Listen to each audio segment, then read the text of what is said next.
Baik, alhamdulillah setelah beres membacakan di Tangerang Selatan yang dibacakan oleh Kiai Hikmah daripada tafsir Jalalain pembahasan surat Al-Fatihah. Saat ini mulai kita pembacaan tafsir Jalalain surat Al-Baqarah. Al-Baqarah itu sapi, surat sapi. Kenapa ini surat disebutkan surat sapi? Karena di dalam surat ini ada kisah tentang menceritakan sapi, yaitu Bani Israel yang ada di salah satu kelompoknya, warganya yang dibunuh namun tidak tahu pelakunya. Akhirnya datang ke Nabi Musa mohon petunjuk. Akhirnya kata Nabi Musa nyembelih sapi, maka ini surat dinamakan surat sapi. Kita lugah dulu. A'udzu billahi minasy syaithanir rajim. Bismillahirrahmanirrahim. Alhamdulillahi rabbil alamin. Ar-Rahmanir Rahim. Maliki yaumiddin. Iyyaka na'budu wa iyyaka nasta'in. Ihdinas siratal mustaqim. صراط الذين أنعمت عليهم غير المغضوب عليهم ولا الضالين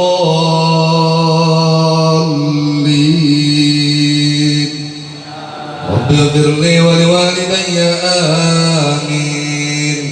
Bismillahirrahmanirrahim. Suratul Baqarah utawi iku surat Al-Baqarah madaniyatun iku kang bangsa Madinah. Wahia lan utai suratul Al-Baqarah mi'atani kurang atus wasitun lan enam asabun atapi tuasamun nalan 80 ayatan. Apane ayat? Bismillahirrahmanirrahim. Bismillahirrahmanirrahim nyebat asmaning Allah Ar-Rahman kang maparingan nikmat agung ya Allah dalam dunya lan akhirat. Ar-Rahim tur kang maparing nikmat cilik ya Allah dalam akhirat balaka. Alif Lam Mim. Dzalikal kitabu la raiba fihi hudan lil muttaqin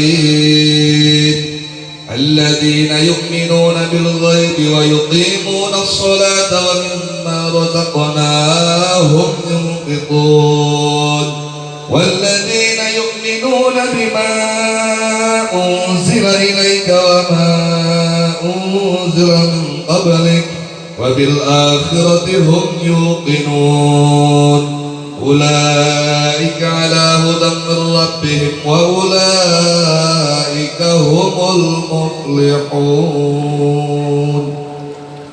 Wallahu a'lamu bimaradi wa haqiqati rabbi. Alif lam mim alif lam mim Allah iku Allah alami kula yuni ngabi maradi kang arepaken dari Allah bidzalika kan mengpanitlah alif lam mim. Dalika utawi kiai hadal kitab utawi Al-Quran alladzi yaqra'u kang macaunya alladzi Muhammadun sapa kanjeng Nabi Muhammad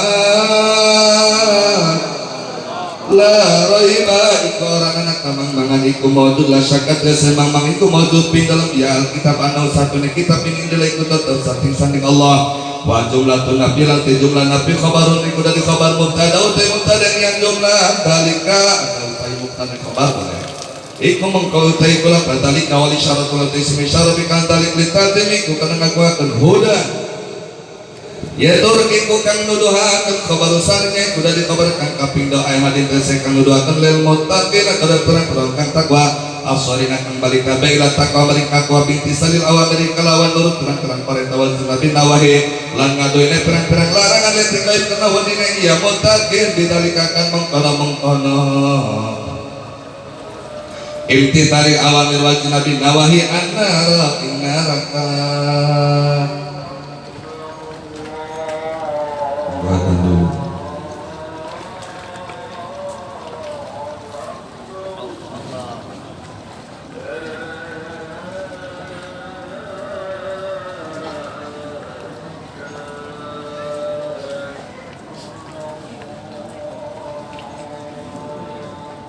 La ilaha illallah Muhammadur Rasulullah sallallahu alaihi wasallam.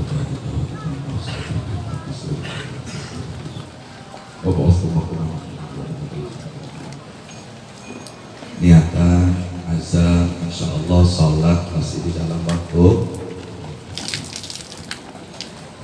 Bismillahirrahmanirrahim, dengan menyebut nama Allah sebagai Tuhan Sang Pencipta alam, Tuhan yang benar, yang tiada Tuhan selain Allah, dan selain Allah bukanlah Tuhan. Ar-Rahmani, yang mana Allah tersifati dengan salah satu sifat Rahman, yang maha pengasih. Siapapun hambanya, mau mukmin mau kafir, selama dia masih hidup di dunia, itu ada dalam genggaman rahmannya Allah Subhanahu wa ta'ala. Ar-Rahimi, dan yang mana Allah itu memiliki sifat rahim, maha penyayang, yaitu sayang kepada orang-orang mukmin nanti di akhirat, dan tidak akan disayangi daripada orang-orang kafir. Surahnya sudah dalam penjelasan tafsir surat Al-Fatihah. Alif Lam Dalikal kitab. Di dalam alif lam mim wallahu a'lamu bimuradi wa haqiqatihi. Kalau dijelaskan secara standar, ini minimal ada 6 penjelasan daripada alif lam mim, baik dalam i'roban ataupun surahan. Alif lam mim ini bisa hada alif lam mim, boleh alif lam mimnya dijadikan mubtada, dalikal kitabunya dijadikan khobar. Boleh dijadi alif lam mimnya dijadikan khobar, mubtadanya mahdhuf. Dalikal kitabunya dijadikan mubtada kedua, boleh berjadikan. Namun yang ingin saya sampaikan di sini pertama adalah alif lam. Apa itu alif lam mim? Alif lam mim itu di sini adalah merupakan ayat Allah yang mutasyabih. Ayat Allah itu ada 2, ada muhkamah, ayat-ayat yang dijadikan rujukan untuk istinbat hukum, seperti hukumnya wajib sholat, hukumnya wajib zakat. Aqimus sholata wa atuz zakata, seperti itu muhkamah. Ada ayat mutasyabih, yang mana ayat ini tidak ada yang tahu tentang makna maksudnya terkecuali hanya Allah. Di dalam satu pendapat, terkecuali hanya Allah dan hamba-hamba yang sangat dipilih oleh Allah Subhanahu wa ta'ala. Salah satu ayat mutasyabih adalah alif lam mim. Tidak ada yang tahu tentang makna alif lam mim terkecuali hanyalah Allah Subhanahu wa ta'ala. Dan ayat alif lam mim ini bukan merupakan ayat yang akan dijadikan istinbat mengambil hukum. Gitu. Namun tasabi. Adapun ada penafsiran seperti alif lam mim itu adalah artinya Allah. Lam itu adalah Jibril. Mim itu adalah Muhammad. Dalilnya ada. Silakan ada tafsir dalam tafsir Al-Qurtubi, tafsir Imam Fakhrul Razi ada. Tetapi yang mu'tamad soal ayat mutasyabih, Allahu a'lamu bimuradihi bidzalik, hanya Allah yang tahu tentang itu makna alif lam mim. Namun ada yang unik, alif lam mim ini ada pendapat ulama yang mengatakan alif lam mim itu daripada nama Al-Quran. Gitu. Al-Quran itu nama kitabullah dan juga nisbat tarojuknya disebut alif lam mim. Makanya alif lam mim bisa dijadikan mubtada, dalikal kitabu bisa dijadikan khobarnya. Utawi alif lam mim itu dalikal kitab. Alif lam mim itu yang kitab itu. Gitu. Jelas? Nah, itu tentang alif lam mim, jangan terlalu dalam. Dalikal kitabu hadzal kitab. Inilah Al-Quran yang agung, yang sangat diagungkan oleh Allah yang Maha agung. Alladzi yaqra'uhu Muhammadun, yang mana Al-Quran ini dibaca oleh Nabi kita yang mulia Muhammad sallallahu alaihi wasallam. Kitabullah yang diturunkan oleh Allah melalui Jibril kepada Rasulullah, namanya adalah Al-Quran. La raiba fi, tidak ada keraguan di dalam Al-Quran. Itu singkat. Di sini saya ingin mengajak tafakkur. Di sini dalikal kitabu, yang dimaksud hadal kitab, inilah Al-Quran.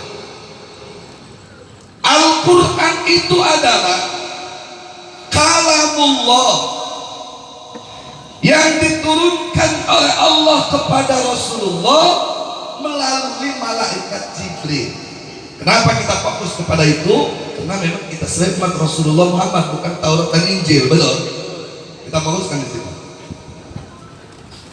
Yang mana Al-Quran ini ada satu identitas,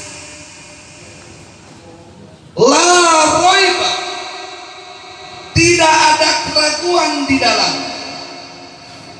Kalimat tidak ada keraguan di dalamnya. Kok buktinya banyak orang-orang yang meragukan Al-Quran, betul? Bahkan saat ini umat Islam banyak yang ragu tentang Al-Quran. Padahal la raiba fi di sini perlu kita teliti. Kenapa di sini tidak menggunakan huruf atau? Dari kalau kitab la raiba, bukan wala raiba. Enggak begini. Inilah Al-Quran dan tidak ada keraguan di dalamnya. Enggak pakai dah. Tapi inilah Al-Quran yang tidak ada keraguan di dalamnya. Istilah ulama ahli ma'ani menggunakan pasal, bukan menggunakan wasal. Rahasianya adalah, tujuan maksudnya adalah la raiba fiha ini merupakan identitas yang tidak lepas dari Al-Quran. Al-Quran ini makanya faksilada taukedewan ibadalele notaten waniyate soali. La raiba fiha ini, la raiba fiha ini adalah identitas di dalam Al-Quran, sehingga ditafsirkan oleh Syekh Jalaluddin As-Suyuti la raiba khobariyatul ladon insya'iyatu ma'nan ay la tartabu. Inilah Al-Quran, hai umat manusia, jangan sekali-kali kalian meragukan akan kebenaran Al-Quran. Paham? Nah, itu namanya khobariyatul ladon insya'iyatu ma'nan wasiqatul ikhbarita tele tolak lepak len ersen wa amlin wa ada. Ini pesan dari Allah. Kita sebagai orang beriman, sebagai orang Islam yang yakin tentang la ilaha illallah Muhammadur Rasul, jangan sekali-kali meragukan apa yang ada di dalam Al-Quran. Mau masuk logika ente, mau kagak, kalau memang itu dalam Al-Quran, terima.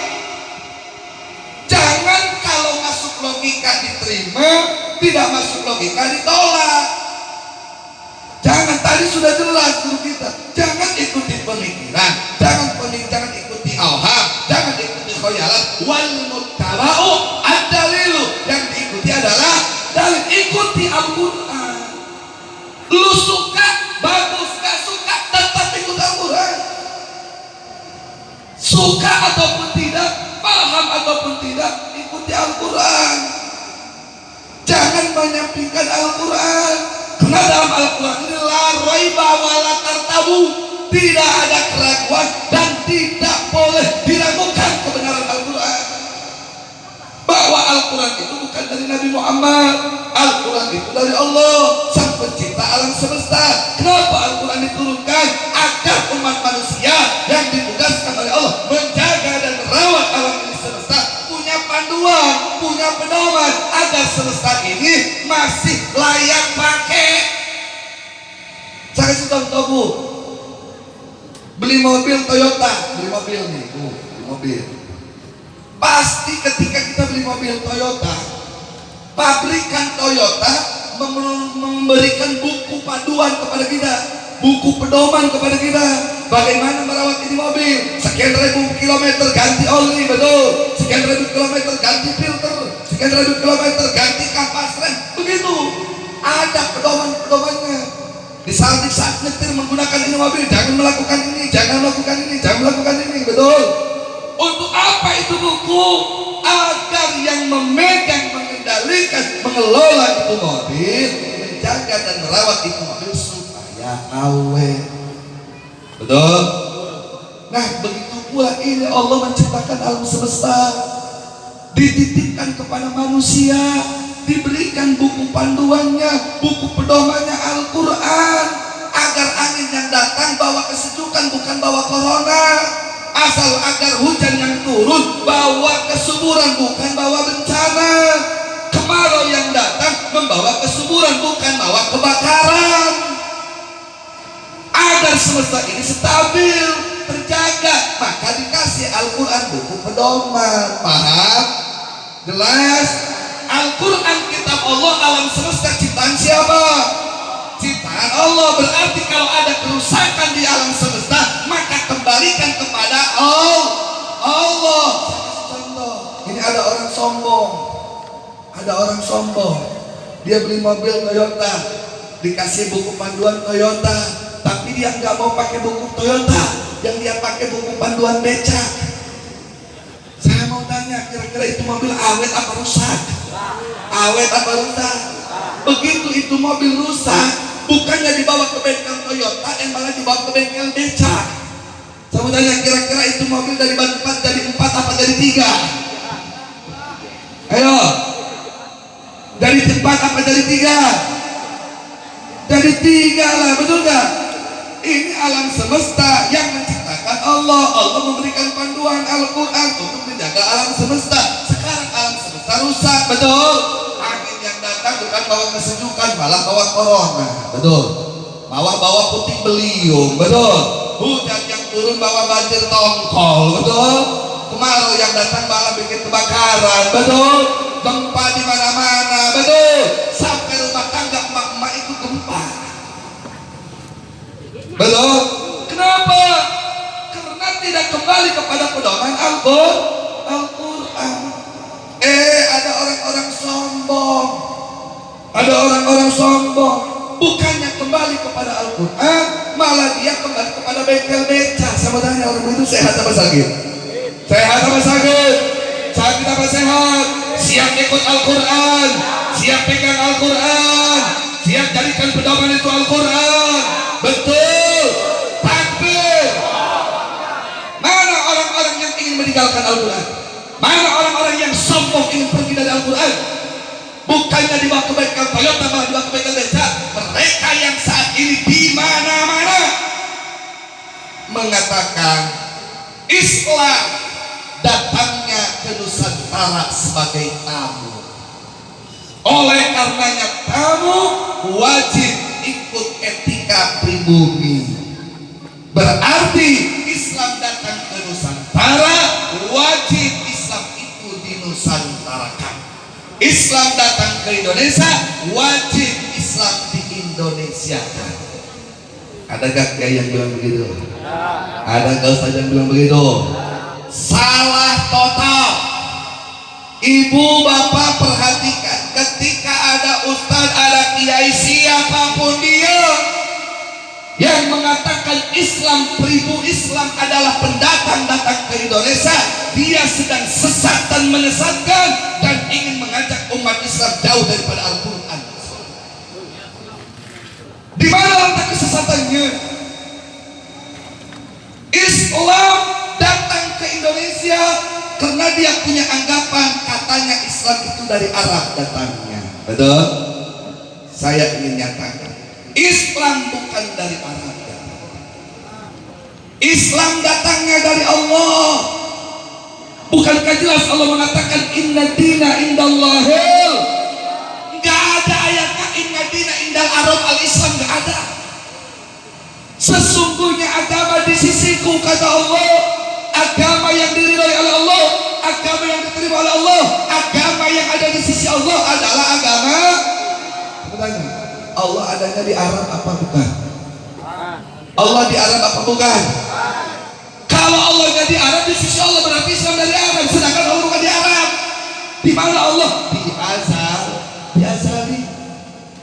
Ingat, Islam bukan datang dari Arab. Islam itu datangnya dari Allah. Sebenarnya Indonesia milik Allah bukan? Amerika milik Allah bukan? Semesta milik Allah bukan?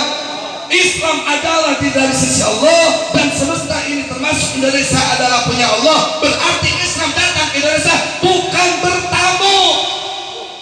Dimanapun Islam datang menjadi pribumi. Saya kasih contoh, Mak Disni mudah-mudahan jadi orang kaya yang paling bersyukur, amin. Di sini di Cilegon punya rumah emak. Terus ada datang duit lagi banyak yang halal, beli lagi rumah di Jakarta. Rumah emak, hak milik emak, hak paten emak. Terus emak pergi dari Cilegon ke Jakarta, itu bertamu apa pulang ke rumah emak? Pulang ke rumah karena itu punya emak, karena itu milik. Allah memiliki, di sisinya ada agama yang namanya Islam, dan alam semesta khususnya Indonesia adalah milik Allah, punya Allah. Berarti Islam datang ke Indonesia bukan bertamu, melainkan pribumi. Jadi kalau ada kiai, kalau ada ustaz yang mengatakan bahwa Islam datang ke Nusantara sebagai bertamu, fitnah, dusta, pembohong. Jadi yang benar itu bukan Nusantarakan Islam, bukan Indonesiakan Islam. Yang benar itu adalah Islamkan Indonesia. Yang benar itu adalah Islamkan Nusantara. Nah, kalau Nusantarakan Islam, menurut Alimah Ani disebutnya kolab. Tahu kolab? Kolab itu dalam sehari-hari suka kita pakai. Contoh, di sini ada gak bahasa lobang hidung? Ada bahasa lobang hidung? Lobang kuping? Ada? Nah, itu bahasa kolab. Lobang ular. Satu lobang buat keluar masuknya ular, betul? Lobang buaya, satu lubang buat keluar masuknya. Lobang bayi, satu lobang buat keluar bayi. Lobang hidung, silahkan ngacung, angkat tangan orang Cilegon kapan melihat merasa hidungnya masuk ke itu lobang.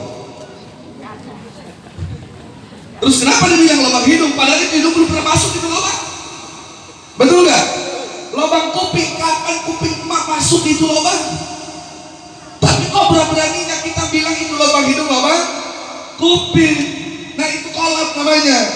Yang benar itu bukan lobang hidung, tapi hidung berlubang.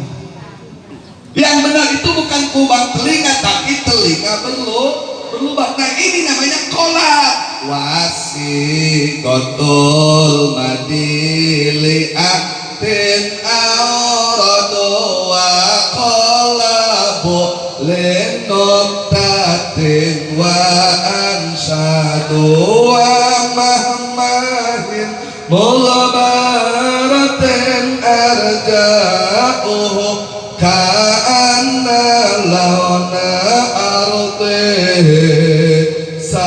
sama'uhu. Jelas? Nah, Al-Quran adalah kitab Allah yang tidak ada keraguan di dalamnya, dan tidak boleh diragukan bahwa Al-Quran dari sisi Allah diturunkan kepada Nabi Muhammad sebagai pedoman umat Islam. umat Islam. Siap jadikan Al-Quran sebagai pedoman, siap jadikan Al-Quran sebagai tuntunan, siap berpegang teguh kepada ajaran Al-Quran. Betul, takbir. Dan hati-hati saudara, banyak kiai-kiai yang ingin mengajak umat Islam jauh daripada Al-Quran, saudaraku.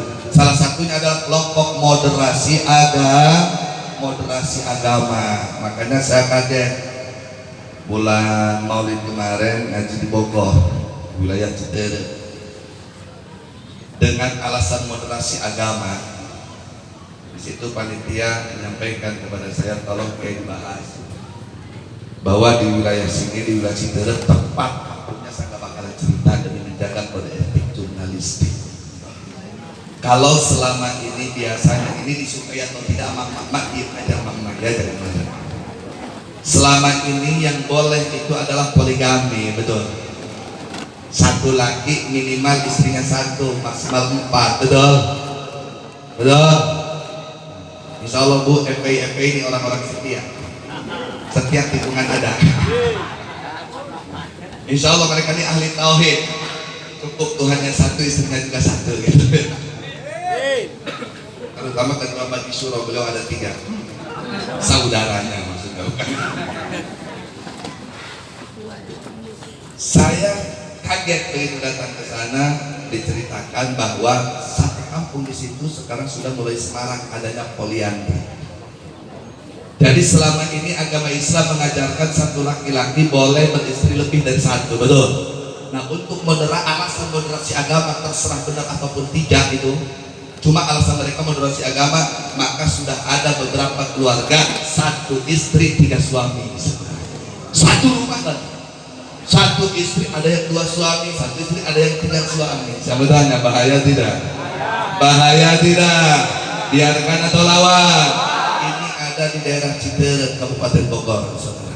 Oleh karenanya jangan sampai masyarakat di Cilegon terbawa isu-isu tentang moderasi agama, betul?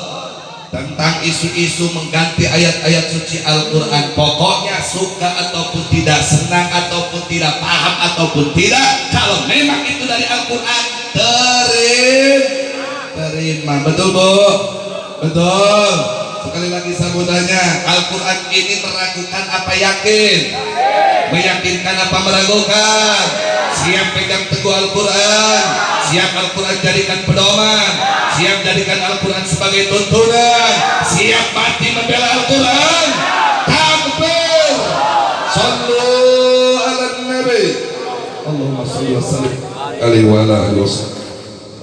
Mungkin hanya itu pengajian ini yang saya sampaikan, insyaallah untuk berdalil mutakinya, mudah-mudahan panjang umur, sehat walafiat, tidak ada halangan dan kendala di pengajian bulan yang akan datang di Kabupaten Serang, insyaallah kita lanjutkan.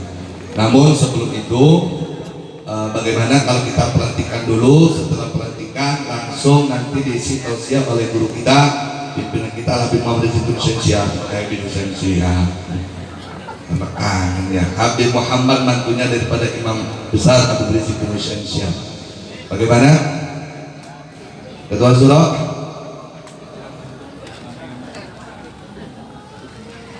Bagaimana?